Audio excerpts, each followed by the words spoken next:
dad was a transmigrator. In this world where he had no one, he almost died on the streets. My mom had a soft heart and took him in. That's how my dad became the Shen family's live-in son-in-law. He always said it didn't matter, boy or girl, same thing. But my mom wasn't having it. After having me, all she wanted was a son. When he couldn't change her mind, he put everything into me. He told me, a girl who works hard can still climb all the way to the top and make everyone bow at her feet. Mom didn't believe it, I did.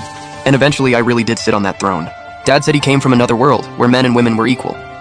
Women could study and hold office. Marriage was a choice. When he first got here, he was totally lost. Didn't know the rules, couldn't make a living. Almost starved and froze to death on the street. Until my mom took pity on him and brought him home. My grandpa only had my mom as his daughter. He saw my dad was good looking, a little off, but reasonable enough. So he let him marry in as a live-in husband. Less than a year later, my mom gave birth to me. My dad was the only one in the family who was happy. He carried me around bragging to everyone. Said I was his first blood relative in this strange new world. My mom and grandpa? Just disappointment written all over their faces. Dad didn't get it.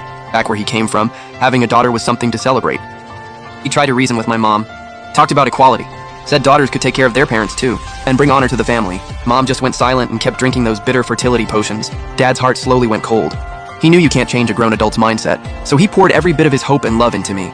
Dad said later. He looked down at me lying in that cradle and made himself a silent promise. His daughter would never live the same old life as every other woman here. He'd give me everything he could, including freedom and the right to choose. After taking over Grandpa's business, Dad got busy fast. But every time he came home from a trip, he'd bring gifts for me and Mom.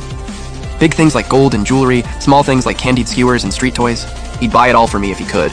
My dad had a serious talent for business. Grandpa used to run a fabric shop. Dad took it over and went hard on expanding. Not just fabric, he started selling ready-made clothes too. He'd hire pretty girls to wear the outfits and do a little runway walk in the store.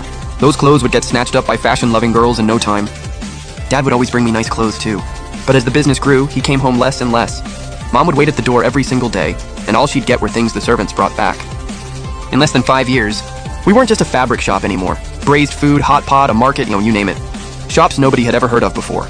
And they made us the richest family in the whole county. But Mom was in tears every day, and the way she looked at me kept getting colder.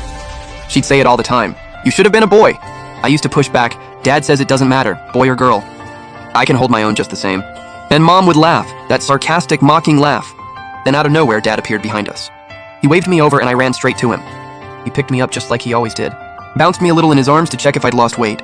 When he saw I hadn't changed, he finally relaxed. He looked at me with those soft eyes and said, my fubao's all grown up. Come with Dad from now on. Time to see the world.